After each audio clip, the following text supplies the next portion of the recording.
नमस्ते बच्चों, आज हम पढ़ने वाले हैं हमारी इंग्लिश की प्रयास जो वर्कबुक है उसका चैप्टर 1 या worksheet 1। Let us sing the rhyme. चलो हम इस राइम को गाते हैं। Flying man, flying man, flying man, up in the sky, where are you going to, flying so high, over the mountains and over the sea, flying man, can you take me. चलो अब इस man, flying man जो है एक बहुत ही लोकप्रिय उड़ने वाला मैन है, यानी उड़ने वाला आदमी है। तो ये इसका चित्र है जिसे सभी बच्चे जानते हैं और ये सभी बच्चों का फेवरेट भी होता है। ड्रॉ द थिंग्स, ड्रॉ यानी चित्र बनाना, द थिंग्स उन चीज़ों के, that you can identify in the poem. इस पोइम के अंदर, ये जो पोइम हमने अभी पढ़ी है उस पोइम के अंदर आपने कौन कौन सी वस्तुओं की पहचान की है, उसके अंदर ऐसी कौन कौन सी चीज़ें आई है जिसका तुम चित्र बना सकते हो। तो देखो इसके लिए हम देख ले पहले इसमें सबसे पहले आया है फ्लाइंग मैन। फ्लाइंग मैन का हम चित्र अगर आपसे बनता है तो वो चित्र भी आप बना सकते हो। इसके बाद है स्काई, स्काई यानी आकाश, तो आकाश का भी हम चित्र बना सकते हैं। या फिर माउंटेन्स यानी पहाड़ों का, पर्वतों का चित्र भी हम बना सकते हैं। उसके बाद है सी यानी समुद्र। तो हम अपनी इच्छा अनुसार यहाँ पर कोई भी चित्र बना सकते हैं इन चारों चीज़ों में से। तो इस तरह हमारी कंप्लीट हुई है वर्कशीट नंबर 1। चलो अब नेक्स्ट स्टार्ट करते हैं वर्कशीट 2। तो चलो शुरू करते हैं इसे। फर्स्ट है practice the following greetings. Greetings का अर्थ होता है शुभकामनाएं। तो दी गई जो ग्रीटिंग्स है उनकी प्रैक्टिस करो विद योर टीचर, आपके टीचर के साथ में, and match the correct greetings with their pictures. और ये जो ग्रीटिंग्स इधर दी हुई है उन्हें इनकी पिक्चर के साथ में मैच करना है। तो देखो सबसे पहले है गुड मॉर्निंग। गुड मॉर्निंग का अर्थ होता है शुभ प्रभात, यानी अच्छी सुबह की जो ग्रीटिंग्स है वो है गुड मॉर्निंग। तो देखो अब इस चित्र में हमें देखना है कि यहाँ पर इसमें गुड मॉर्निंग का चित्र कौन सा हो सकता है चारों में से। तो देखो इनमें से गुड मॉर्निंग का चित्र है सबसे नीचे वाला, जिसके अंदर सूर्योदय हो रहा है, यानी सूर्य उग रहा है। तो इसे हम मैच कर देंगे गुड मॉर्निंग से। सेकंड है गुड आफ्टरनून। गुड आफ्टरनून का अर्थ होता है दोपहर, दोपहर की शुभकामनाएं। तो देखो दोपहर का चित्र कौन सा है, ये सबसे ऊपर वाला जिसके अंदर सूर्य आसमान में चमक रहा है, यानी दोपहर के समय हमारा जो सूर्य होता है वो आसमान में रहता है। ठीक है, इसके बाद तीसरे नंबर पे है गुड इवनिंग। गुड इवनिंग का मतलब है शुभ संध्या, या शाम का जो नमस्कार होता है उसे हम कहेंगे गुड इवनिंग। तो ये चित्र है हमारे शाम का, जिसके अंदर शाम होने वाली है और सूर्यास्त होने वाला है। इसके बाद नेक्स्ट है गुड नाइट। गुड नाइट का अर्थ होता है शुभ रात्रि।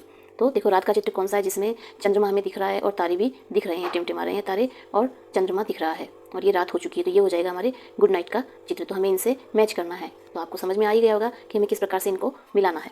इसके बाद नेक्स्ट है second question, choose the correct greetings. Choose करना यानी चुनना, द करेक्ट यानी सही ग्रीटिंग्स जो है उन्हें हमें चुनना है फॉर ईच सिचुएशन, हर परिस्थिति के लिए। यानी ये जो ऊपर जो ग्रीटिंग्स दी हुई है इनकी जो समान परिस्थिति है उसके लिए हमें इन ग्रीटिंग्स को चुनना है और इनके सामने लिखना है। इसमें फर्स्ट क्वेश्चन है Arun wakes up in the morning. Arun wakes up यानी अरुण उठ जाता है इन द मॉर्निंग, सुबह के समय अगर वो उठ जाता है तो हम उससे क्या विश करेंगे, गुड नाइट नहीं कर सकते हैं, गुड मॉर्निंग, यानी सुबह का समय अगर है तो उसे हम गुड मॉर्निंग ही विश करेंगे। तो मैंने यहाँ पहले लिख दिया गुड मॉर्निंग। इसके बाद है Geeta is going to sleep, यानी गीता सोने के लिए जा रही है, और सोने के लिए कब जाते हैं, जब रात होती है, तो इसके लिए हम लिखेंगे गुड नाइट। तो यहाँ पर हमने गुड नाइट लिख दिया है।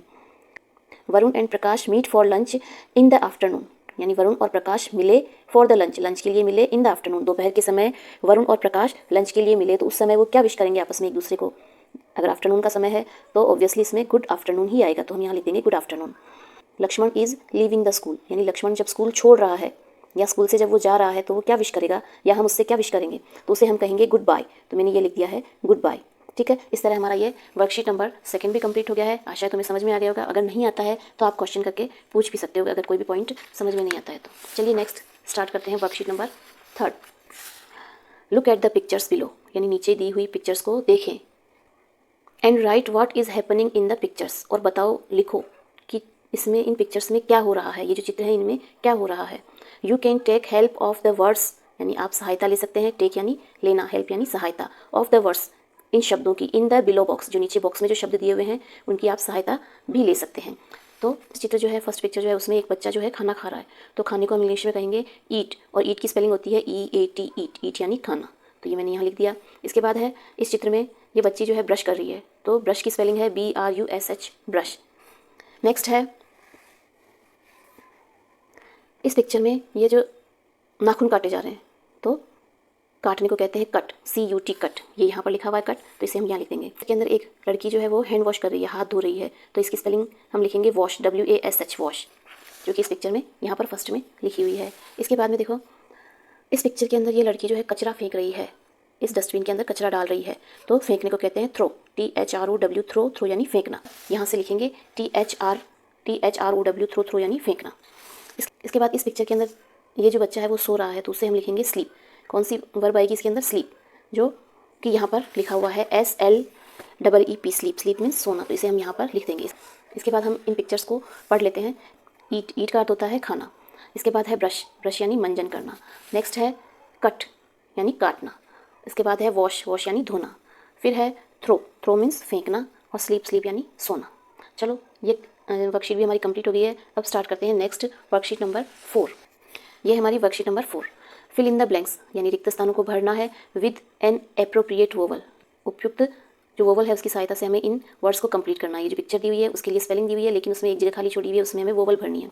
तो वोवल्स जैसा हमें पता है कि 5 वोवल्स होती हैं, ए ई आई ओ यू, इन्हीं में से ये कोई ना कोई वोवल इनके अंदर आने वाली है। तो फर्स्ट ऑफ ऑल है ये पिक्चर जो है वो है फैन की पिक्चर यानी पंखा। तो इसकी स्पेलिंग को पूरा करने के लिए हम लिखेंगे FAN फैन, तो यहाँ पर हम लिखेंगे ए, FAN फैन।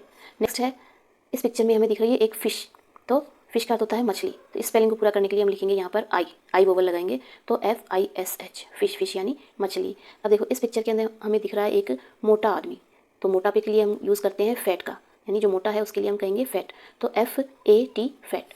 इसी तरह इस पिक्चर के अंदर हमें जो बच्चा दिख रहा है, जो लड़का दिख रहा है वो एकदम फिट है यानी तंदुरुस्त है, तो उसके लिए हम FIT फिट का यूज़ करेंगे, तो इसमें आई वोवल आ जाएगा। नेक्स्ट जो पिक्चर है उसमें हमें सूर्य दिख रहा है, तो सूर्य को इंग्लिश में कहते हैं सन, तो इसकी स्पेलिंग होगी SUN, यहाँ पर वोवल हमें लिखना है यू, SUN। तो ये हमारा ये पिक्चर का वर्क भी कंप्लीट हुआ।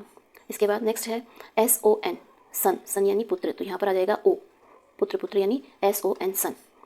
आगे है ये जो पिक्चर है उसमें हमें कप दिख रहा है, तो कप की स्पेलिंग होगी CUP कप, तो यहाँ पर ब्लैंक को हम भर देंगे यू से, तो CUP कप हो जाएगा। अगले जो पिक्चर है उसमें हमें दिख रही है कैप, कैप यानी टोपी, तो कैप की स्पेलिंग होगी CAP, तो इस ब्लैंक की जगह में हमें लिखना है ए। तो हमें दिख रहा है एलिफेंट, लेकिन एलिफेंट कैसा होता है बिग, तो BIG बिग, बिग यानी बड़ा, तो यहाँ पर आ जाएगा आई। उसके आगे है BAG बैग, बैग यानी बस्ता, तो यहाँ पर हमें लिखना है ए। उसके बाद ये जो पिक्चर है वो है एक लकड़े की पिक्चर है, तो LOG, तो इसे हम इंग्लिश में कहते हैं लॉग, तो LO यहाँ पर खाली जगह में आ जाएगा ओ, लॉग। इसके बाद है लेग, लेग यानी पाँव, LEG लेग, लेग मीन्स पाँव, तो यहाँ पर हमें लिखना है ई। इस तरह हमारी ये वर्कशीट नंबर 4 भी कंप्लीट हो चुकी है। तो चलो अब हम स्टार्ट करते हैं वर्कशीट नंबर 5। पढ़ेंगे fill in the blanks with appropriate letter, यानी ये जो खाली जगह दी हुई है उसे हमें एप्रोप्रिएट लेटर की सहायता से भरनी है। और एप्रोप्रिएट लेटर कौन से हैं, जो इनके बीच में हमें दिए हुए हैं। तो यहाँ पर एप्रोप्रिएट लेटर इसके लिए है U और T, तो यहाँ पर C लिखा हुआ है तो उसके साथ में हमें लिखना है UT, तो ये हो जाएगा CUT कट। इसके बाद नेक्स्ट है B, तो B के साथ में भी हमें UT ही लिखना है, तो यहाँ हो जाएगा BUT बट, UT हम यहाँ लिख देंगे। इसके बाद है P, तो P के साथ हमें लिखना है वापस UT, तो ये हो जाएगा PUT पुट। नेक्स्ट है SH, तो उसके साथ भी हम UT लिखेंगे, तो ये हो जाएगा SHUT शट, ठीक है। इसके बाद नेक्स्ट ये है AT, तो हमें इन सब के साथ में ये जो बॉक्स बने हुए इनमें सब में AT लिखना है, यानी इसमें UT लिखा हमने, इसमें AT लिखेंगे और इसमें AN लिखेंगे, तो हमारी स्पेलिंग इस प्रकार कंप्लीट हो जाएगी। E उसके साथ AT लिखा हमने, तो हो गया AT EAT ईट, ईट यानी खाना। इसके बाद है C, तो C के साथ हमें लिखना वापस AT CAT कैट, कैट यानी बिल्ली, तो ये स्पेलिंग भी हमारी कंप्लीट हो गई। इसके बाद हमें लिखना है M, M के साथ हम लिखेंगे AT, तो हो जाएगा MAT मैट। अब आगे है BAT बैट। चलो ये वर्क भी हमारा कंप्लीट हुआ। नेक्स्ट हम चलते हैं AN की लाइन में, तो यहाँ पर हम लिखेंगे R के साथ में AN, तो ये हो जाएगा RAN ran, FAN fan, CAN can, MAN man. इस तरह हमारी ये वर्क भी कंप्लीट हो जाता है। चलो नेक्स्ट क्वेश्चन हम देखते हैं। फिल इन द ब्लैंक्स, यानी हमें रिक्त स्थानों को भरना है विद एप्रोप्रिएट लेटर, और एप्रोप्रिएट लेटर्स कौन से हैं, ये ऊपर इस बॉक्स में दिए हुए हैं। तो सबसे पहले एक बार हम इसे पढ़ लें।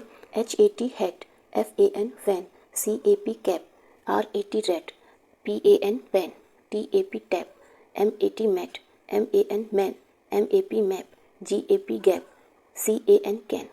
तो अब हमें देखना है कि इसमें हमें लिखना क्या है। तो यहाँ पर दिए हुए हैं AP वाले वर्ड्स, जिनके लास्ट में AP आ रहा है उन्हें हमें इसके अंदर लिखना है। तो इसके बाद देखो हम इसमें सबसे पहले ढूंढते हैं कि कहाँ पर AP वाले वर्ड्स आ रहे हैं। देखो सबसे पहले इसमें आया CAP कैप, तो इसे हमने यहाँ पर लिख दिया CAP कैप। उसके बाद है TAP टैप, तो ये हमने यहाँ लिख दिया TAP टैप। इसी तरह MAP मैप, तो उसे हमने यहाँ लिख दिया MAP मैप। और इसके बाद में यहाँ पर ये बच गया GAP गैप, इसे मैंने सबसे ऊपर लिख दिया GAP गैप। आप इसी तरह यहाँ पर ऊपर नीचे भी क्रम में लिख सकते हो। इसके बाद है AN, ऐसे वर्ड्स जिनके लास्ट में AN आ रहा है, तो उसे भी हमें यहाँ पर लिखना है। तो इसमें हमें ढूंढना होगा कि कौन कौन से ऐसे वर्ड्स हैं जिनके लास्ट में AN आ रहा है। तो सबसे पहले AN है FAN, तो हमने यहाँ लिख दिया FAN फैन। इसके बाद है PAN पैन, MAN मैन। इसके बाद है CAN कैन, तो उसे भी हमने यहाँ पर लिख दिया। अब नेक्स्ट है AT वाले वर्ड्स, ऐसे वर्ड्स जिनके लास्ट में AT आ रहा है तो हम उनको यहाँ पर लिख देंगे। तो सबसे पहला जो वर्ड है उसके लास्ट में आ रहा है AT, तो HAT हैट, हैट यानी टोपी, तो उसे हम यहाँ लिख देंगे। इसी तरह RAT रैट, ये लिख दिया हमने। और इसके बाद है MAT मैट, MAT मैट यहाँ लिख दिया। इस तरह हमारे ये वर्ड्स कंप्लीट हुए। यहाँ पे ऐप वाले वर्ड्स हैं, यहाँ कैन वाले एन वाले वर्ड्स हैं और यहाँ पर AT वाले वर्ड्स हैं। तो ये हमारे वर्ड्स अब कंप्लीट हो चुके हैं। तो आशा करती हूँ आप सभी को ये समझ में आ गया होगा। अगर आपको कुछ भी समझ में नहीं आता है तो आप मुझसे वापस क्वेश्चन करके पूछ सकते हो। Okay, thank you.